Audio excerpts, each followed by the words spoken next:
Welcome everybody. Everybody's jumping in right now. Yeah. Welcome to the business and social impact of future trends of data and local platforms. This session will be of two parts.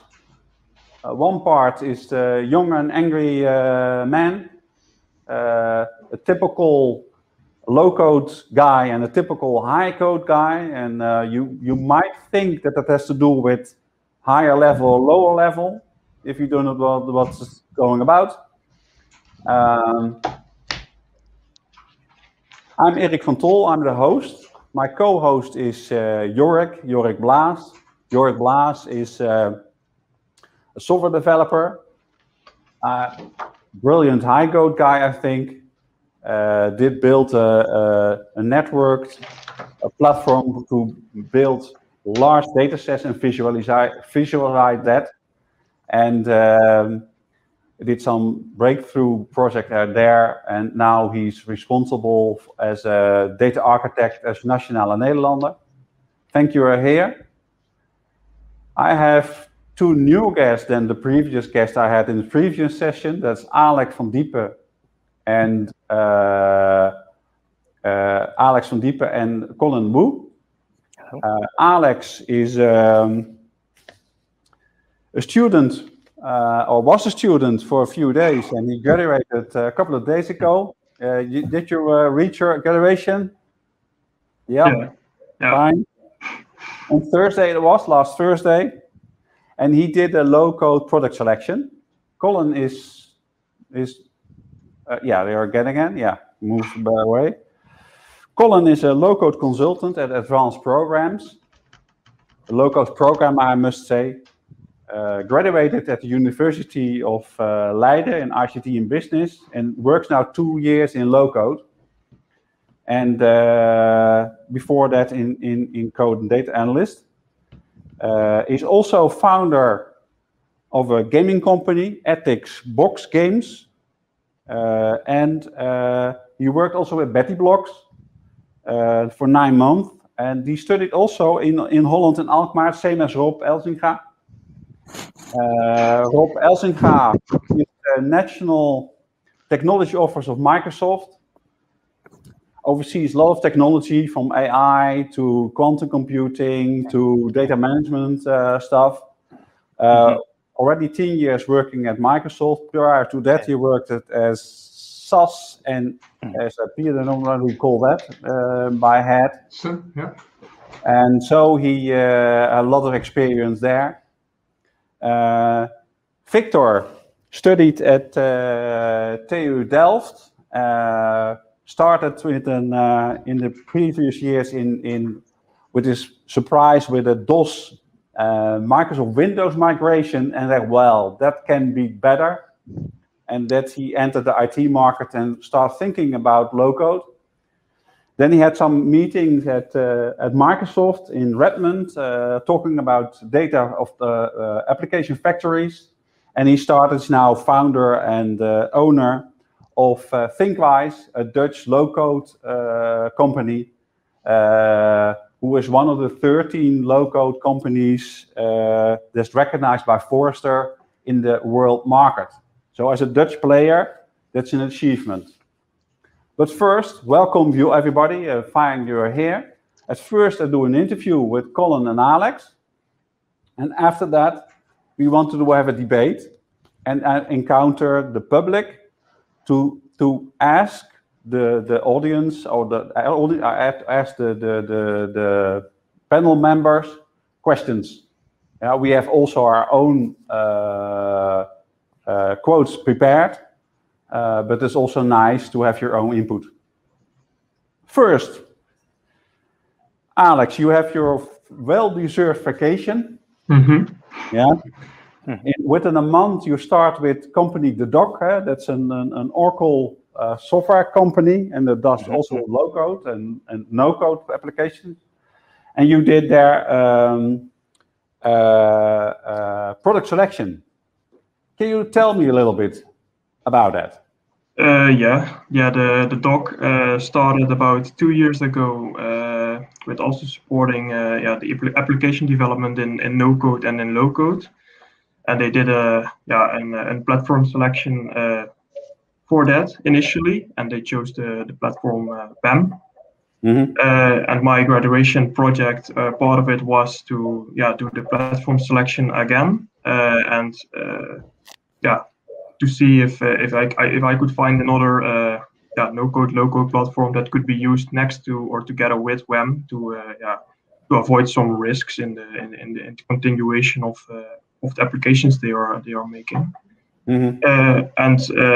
The conclusion of that research is that I chose bettyblocks as the best suited no code platform for the dog. Now, of course, Victor is hurt very much that you did choose. I see his face about, oh yeah, now my whole life. And you did look at Thinkwise too. Yeah, Thinkwise was actually pretty high up the list, but it didn't make the top 3 or the short list. I already talked to Victor a little bit before this session about why Thinkwise didn't make it. And that's mainly because the dog focuses more on the smaller applications and not the core systems. I think Thinkwise is more suited for the core systems. So bettyblocks was the better choice in this situation. You did follow the previous session with Victor? A little bit. A little bit. So I tuned in a little bit. You agree on what was your typification? What's the typify? If you would typify Thinkwise, what would you describe it? And don't hurt Victor too much. No, you can be completely. You can be completely honest. I don't care. No, I think Thinkwise is a pretty mature platform, if we needed to have to make core system applications, Thinkwise would be higher up on the list. The one issue I had with Thinkwise was that it didn't have how do you call it? A marketplace for instance, add-ons or widgets that other users can make and provide on the marketplace. I don't know if that is on the roadmap, but it's something that I always search for in a platform. Okay. At least I would like. It's there, but it's not as big as maybe bettyblocks. True. And did you also look at Power Apps from Microsoft? Because I see Rob already from it's about low code. Why should I bother? Yes, I looked at Power Apps as well, and basically the main reason for that I didn't choose Power Apps was because of the the dog is a smaller company, and Power Apps is from Microsoft. Microsoft is a pretty large company, and the dog wanted a little bit of a smaller company to be behind the platform. That's basically the main reason they didn't choose it, because of the business behind it, I guess. Okay, I'll come back on you. I have some more questions, but I want to have some word also. And please ask each other questions if you want to. If it is as limited as possible, because it's the last session, and it's a long ride. Colin, you're a typical low-code guy, but you also work with bettyblocks. Yes, that's correct. What's your opinion about bettyblocks?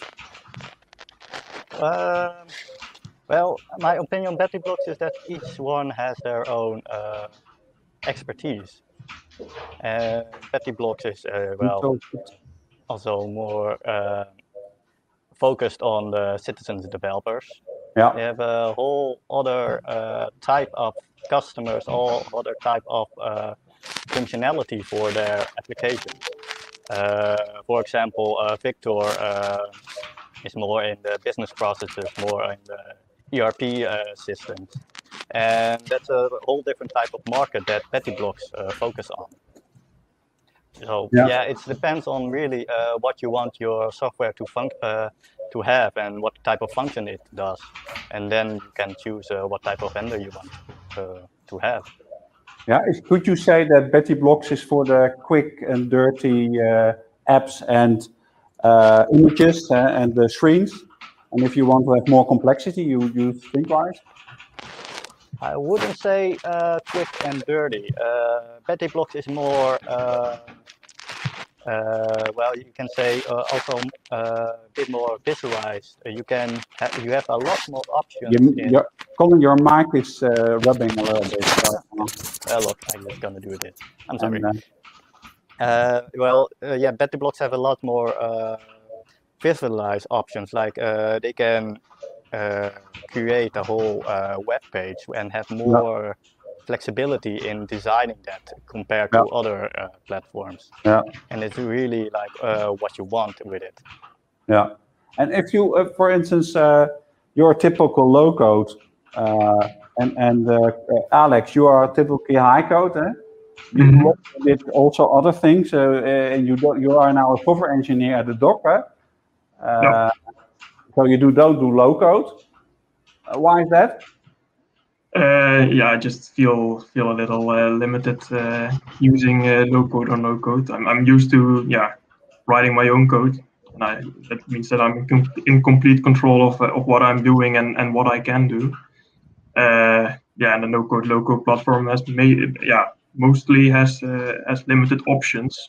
Some platforms they provide the ability to tweak the application based on code.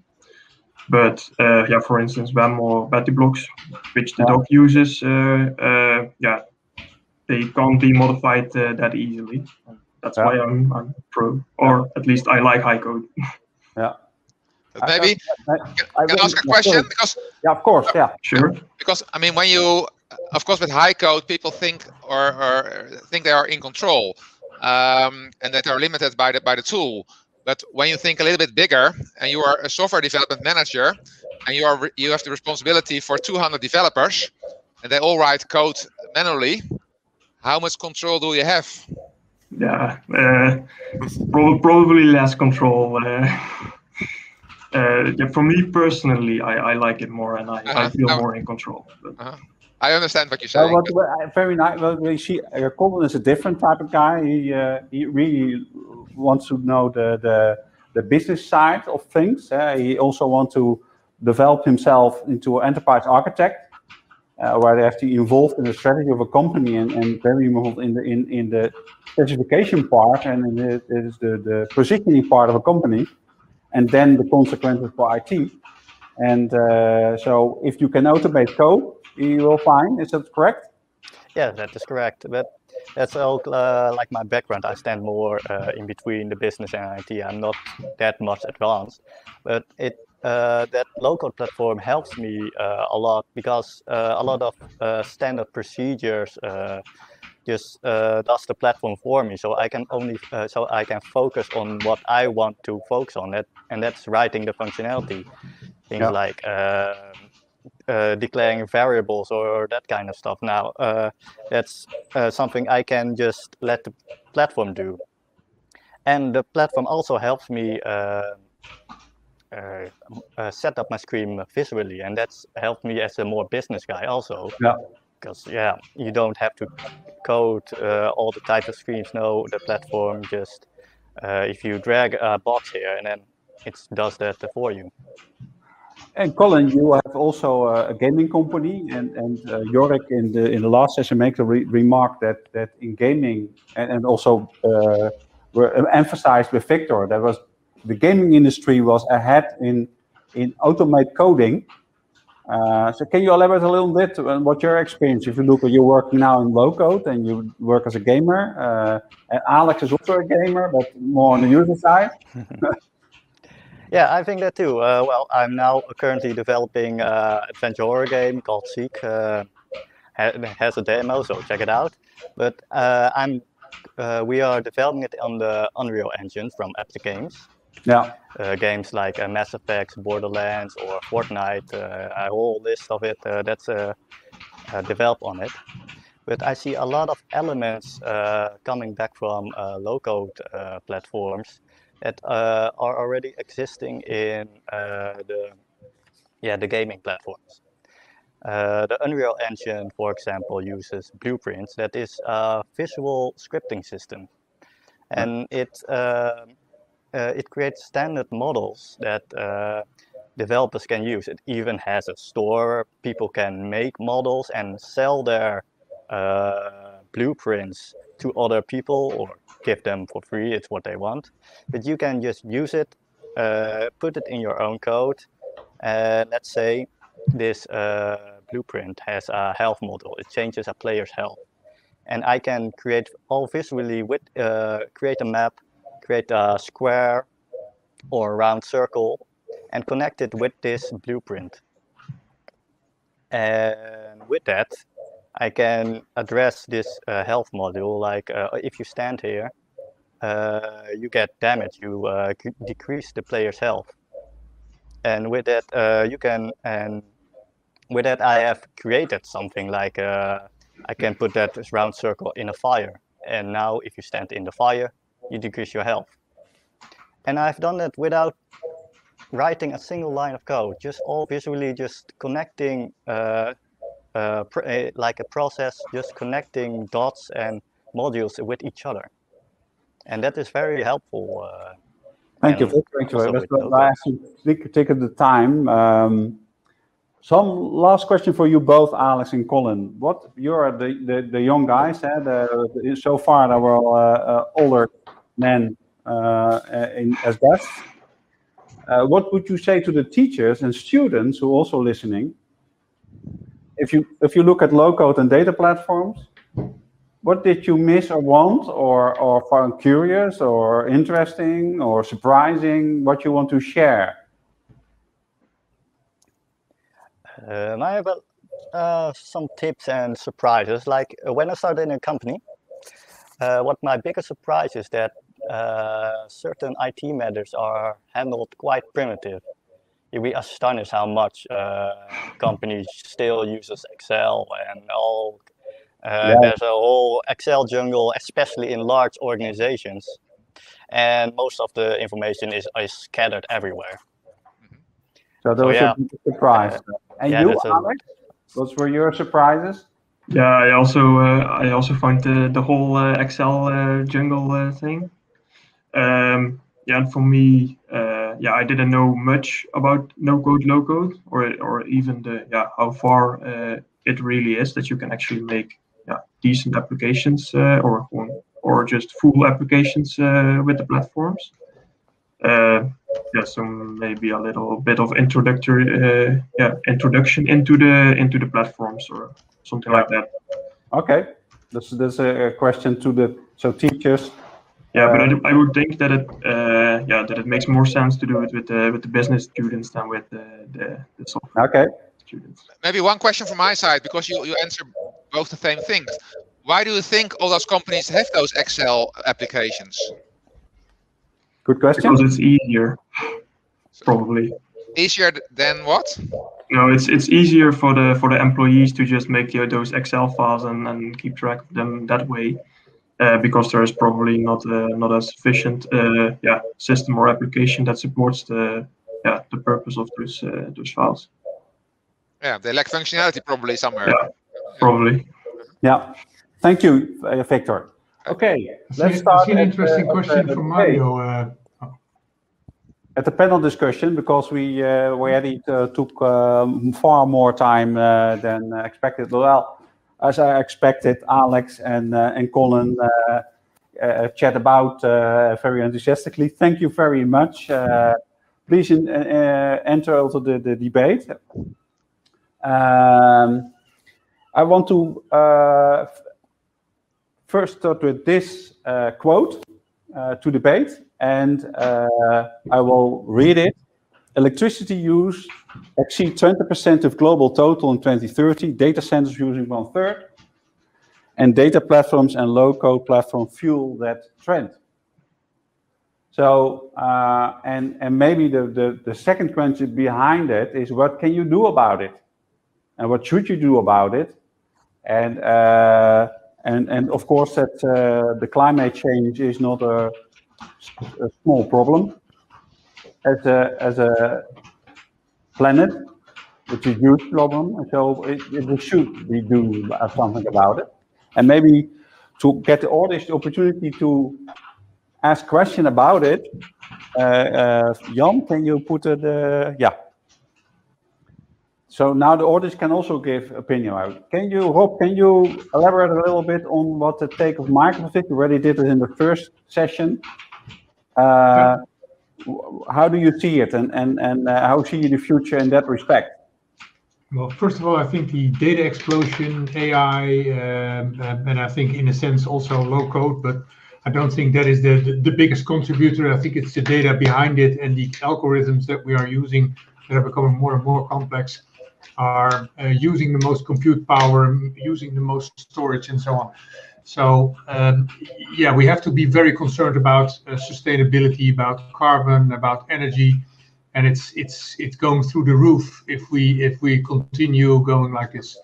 And of course, we are investing in green energy, making things more smart, but that will not save us. Let's say if we just try to be more smarter, we will still hit the 2% plus climate temperature growth in 2030. So one of the areas that we are looking at is at direct air carbon capture. So we think that technology needs to play a role in capturing carbon from the air. And I think we should really invest in it. And at the moment, we can only do that by reforesting and using nature-based solutions. But we need to find solutions that can get CO2 out of the air. But now you're more defending yourself as what you do as a company to diminish the CO2 pressure of this huge performance storage and computing performance.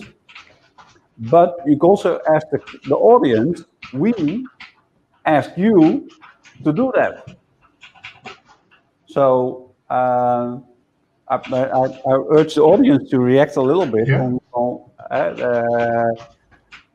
Microsoft does deliver or what we ask. Victor does deliver or what we ask. If we ask low-code fast compute, Victor will implement it. And you will do Microsoft Azure stuff, you do Power Apps, you do anything you want. Maybe to react on that, I think it's an illusion to say, okay, let's stop using Facebook, using email, sharing pictures, be more smart in the way we run our businesses. That will continue, and we will continue to innovate in that area. So yes, that requires the technology companies and even companies itself to grow their data centers. Can I ask Colin and Alex, as a younger guy, a question?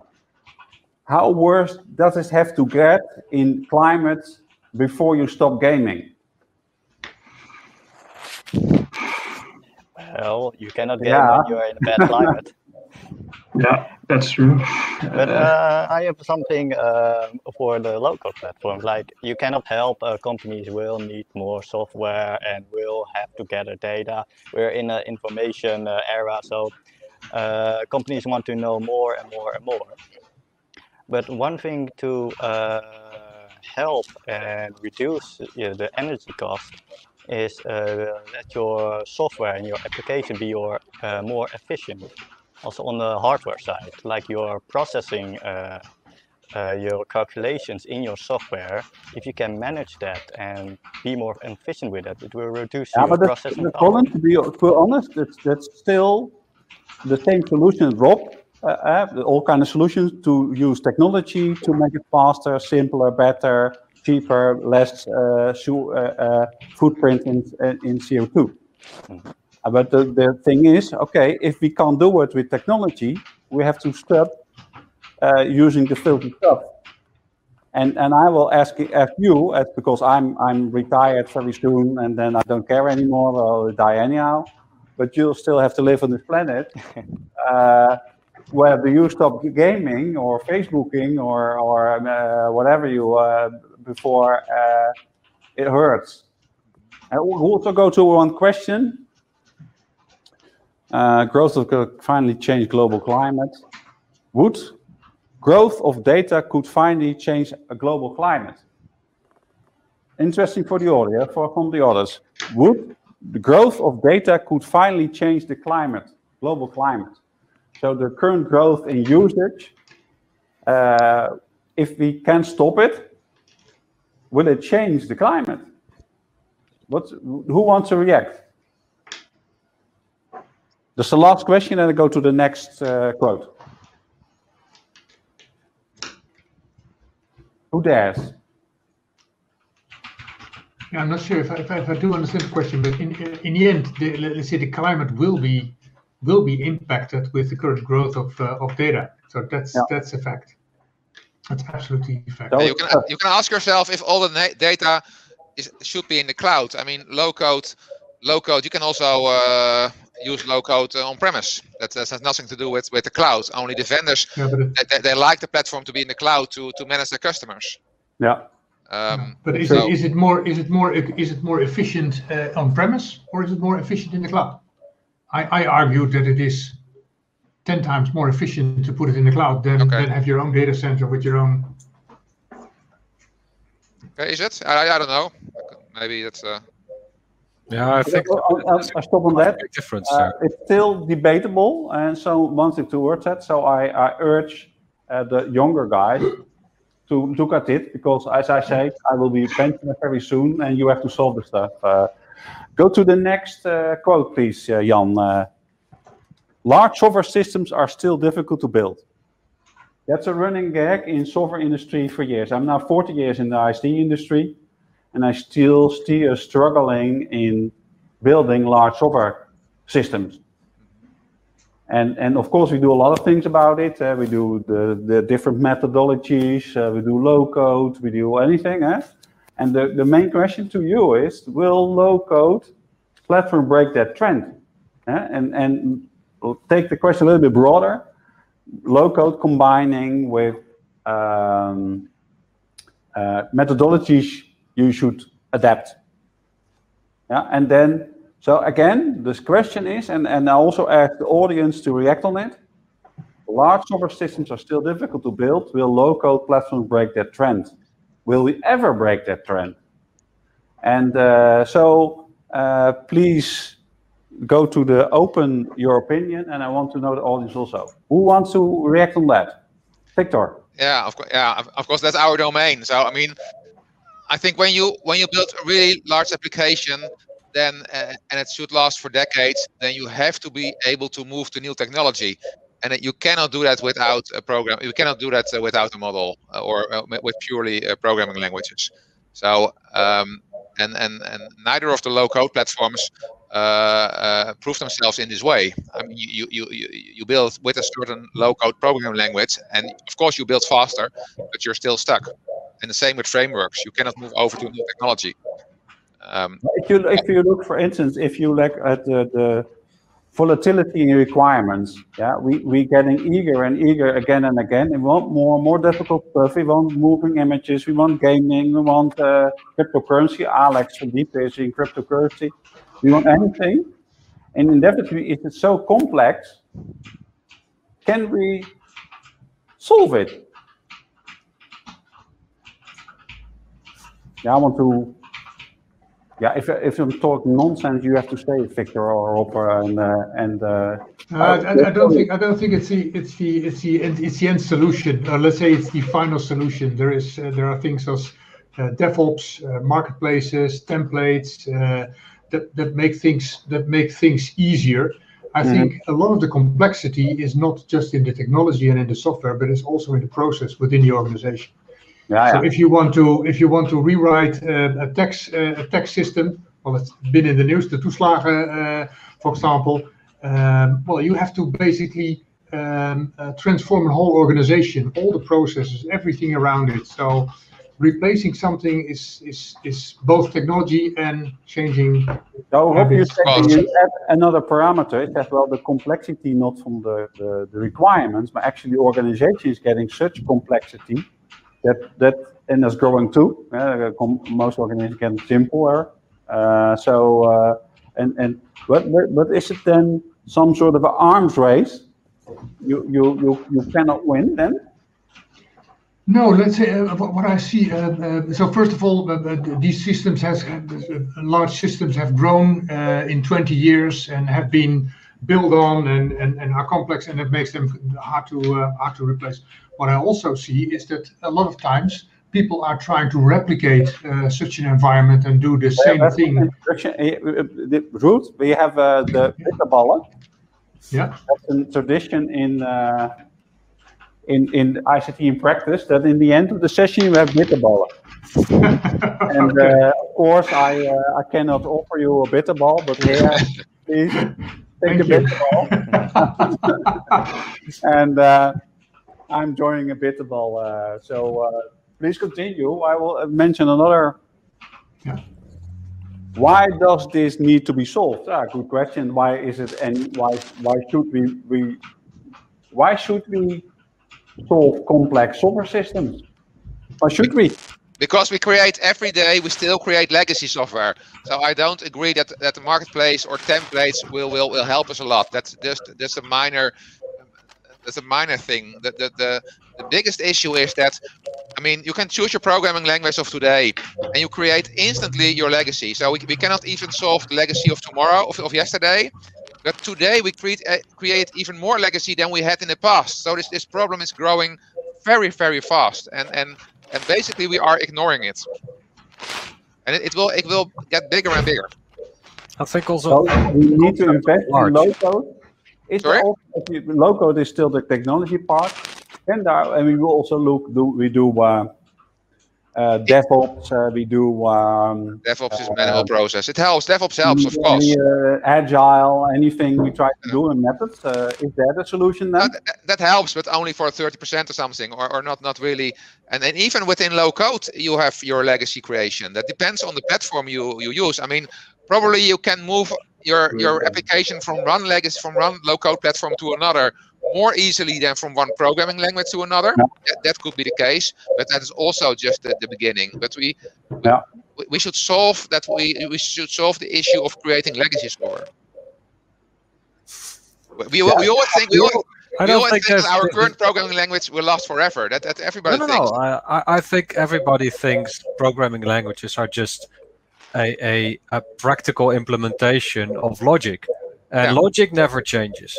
But then again, the form in which we define logic changes all the time, and even in no-code platforms it changes. But in my perception also, what changed is our definition of large. I know 30 years ago, when I wanted to have a graphical text editing box in Turbo Pascal, I had to write weeks and weeks and weeks of code with cursor handling and state transitions, and now I just say editable equals true, and I'm done. The concepts that have changed is basically also the way we just fill that void, the space we create by making things simpler. We just fill it by making larger and more complex systems. I have an interesting remark from the audience. I want to read it out loud. We are making a very complex world, and every solution makes it even more complex. So yes, we have to get back to what gives us purpose. Organize that and skip all the bullshit that only distracts us from what's really valuable in life. Now that's a quote you should end the whole session with, probably. I agree. I agree. I take a couple of bitterballs and a couple of beers, join myself. But can you reflect on that? It's more or less also of a variant of the question: could we ask less? Are we not too eager? Are we not? Do we want not too much? That's a variant of that remark. Yeah, I agree. For example, when you go, a lot of for example, for a management, and you asked what kind of function, what do you need to know? Most of the time, they want to know everything. It's like, just give me everything. Or do you want to store data? What kind of data do you store? Yeah, I want to know every data I can have from my customer. But if that you will create, I want to enter more on the moral side. You're a gaming developer, 5 minutes ago. You're a game developer. You make sticky games. You make people addicted to your game. That's what you do. So then I start using more, and I start paying more. So more or less, you're guilty of this whole stuff. Yeah. What purpose is gaming? A purpose? Entertainment. Life purpose. Alex, is gaming a purpose? Could you live it provides entertainment, like Colin said, especially during these times when you can't do that much. Can you get rid of games? Are cryptocurrency you're working also with, is it addictive for you? Looking at the different cryptocurrencies and stuff like that? No, it's not addictive, but I see potential in them. Yeah. But you could get rid of them. I don't think they are that big yet. Okay, I want to wrap up a little bit because I see the audience attention a little bit going down, but I'll ask the panel if they have some last remark they want to make, some questions to the audience, the students, the companies, and the teachers who will listen.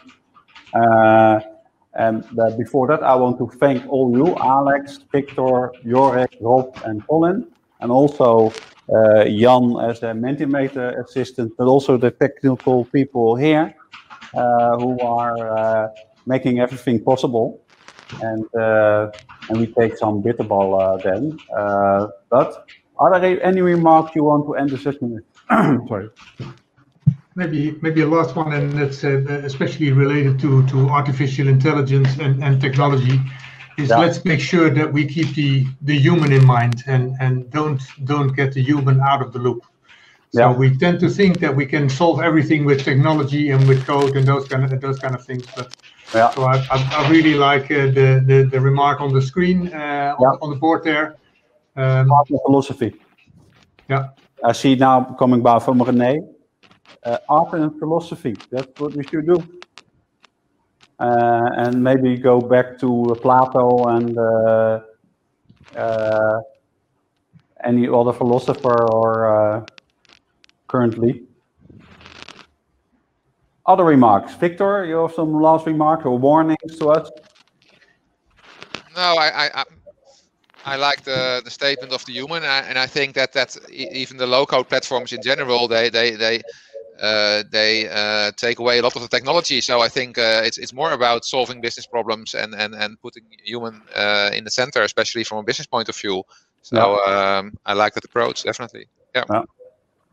Okay, Jack, or gaming is art. So he defends you, Colin. Jack Hoefnagel says gaming is art. Okay, you could say that. So it's philosophy and art in gaming.